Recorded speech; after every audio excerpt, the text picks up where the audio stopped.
into the caves again, and now it was just me, alone in these cold, barren halls of ice. But Fred had been here, and now I could feel it. I was getting close. Something wasn't right. The grapple device's energy beam was somehow reflected off of the ice, and I couldn't get a grip. I had to look for areas where the ice was not so thick.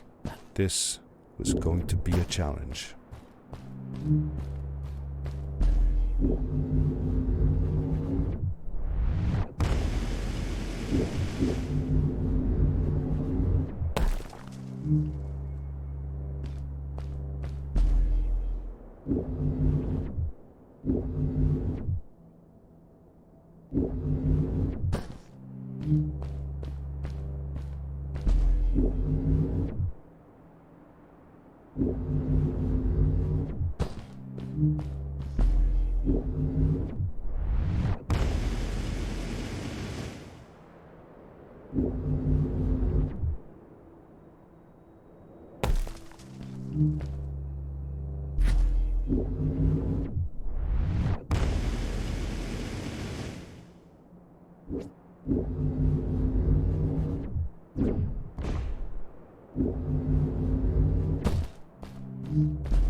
When I drained the crystal, I suddenly felt the earth starting to move beneath my feet, and my mind wandered back to how the strays might have used the crystals as a source of power to keep their cities afloat.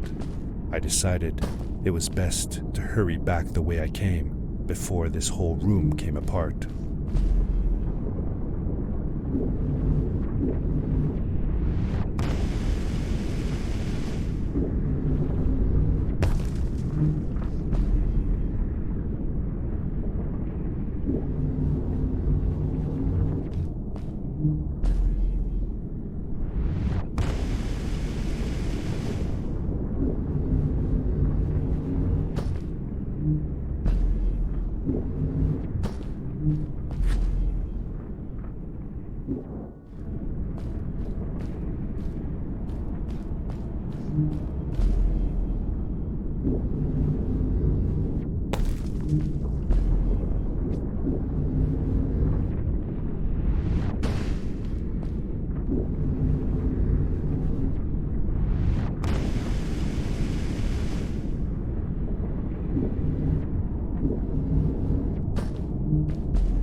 The crystal also reflected the grapple beam, but as they did, they seemed to recharge the grappling device.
I landed hard and felt the impact vibrate through my body.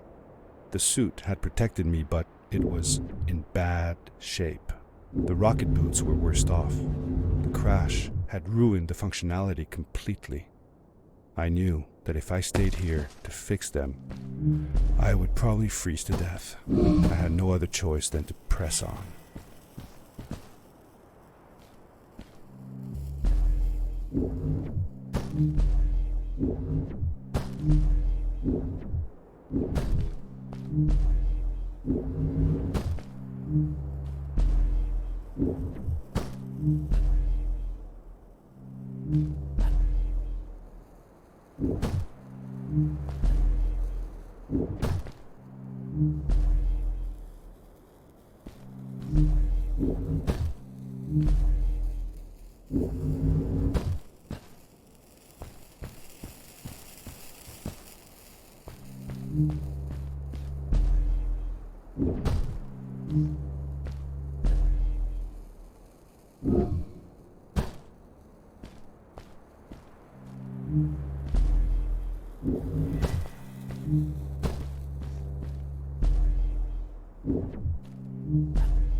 I found another one of Fred's campsite, noticeably newer than the others. The fire was still smoldering, and I could faintly pick up the smell of the aftershave he always used. I was closing in on him.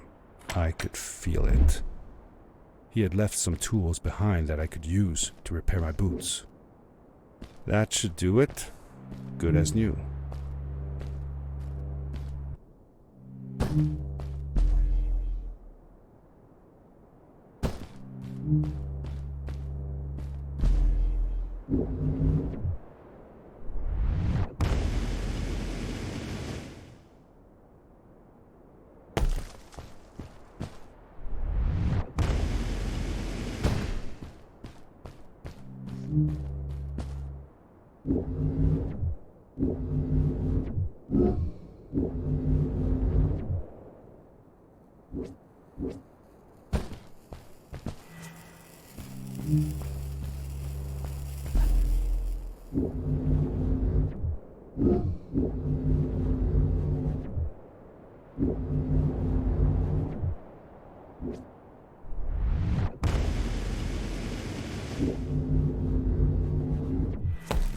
buried beneath the ice, you could still see signs of what this place had once been. Something not unlike the caves where the village lay. The ice age must have come suddenly, washing over it like a freezing tsunami. Now it lay desolated, haunting anyone who dared visit, with falling stalactites, sharp icicles, and its bottomless depths.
Fred had come this way alone, too.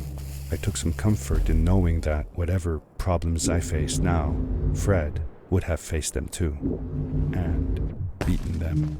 If he could do it, I could do it too.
It was dark all around me, but there was a light at the end of the tunnel.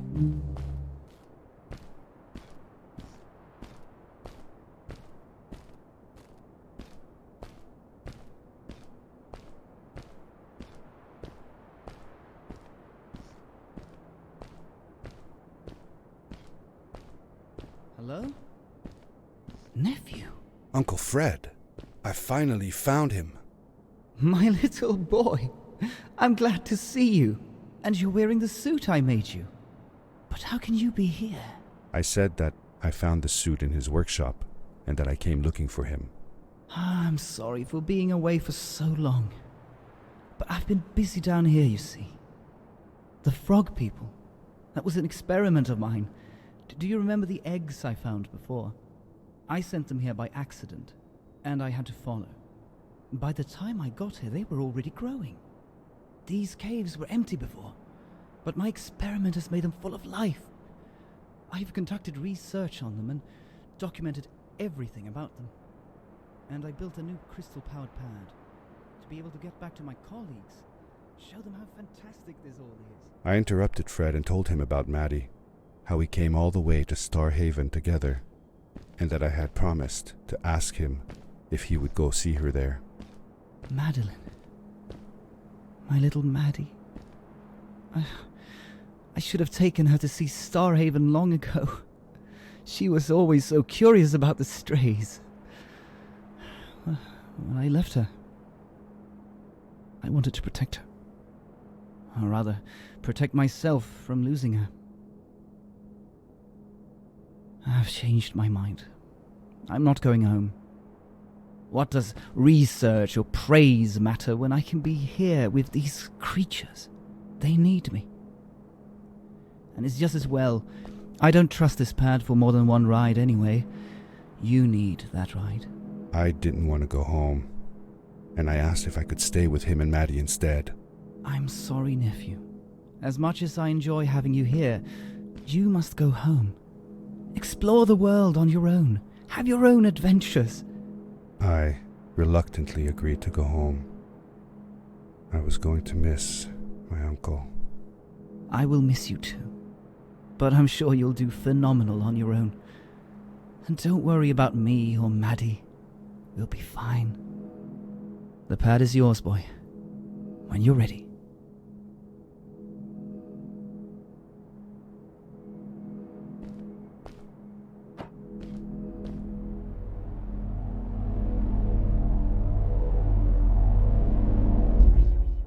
Take care, son!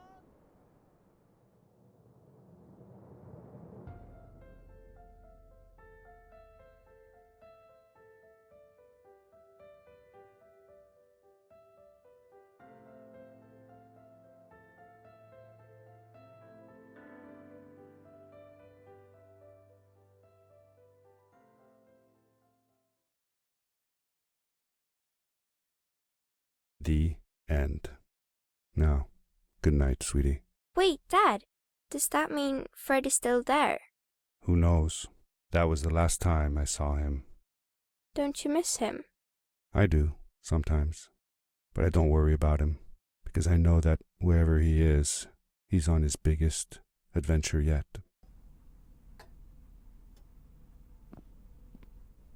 Dear Fred, today I step into the lobby of your house for the last time.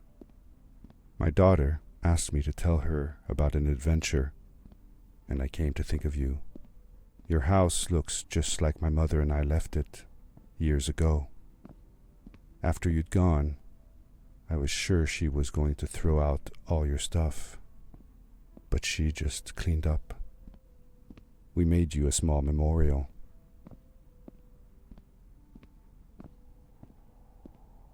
For a while, I came here every day, just like I used to. Sometimes I could even faintly hear your voice, calling from the observatory, asking me to get you this tool or that. I never told my mother about that day. I don't think she would have believed me. Can I believe it? After all these years.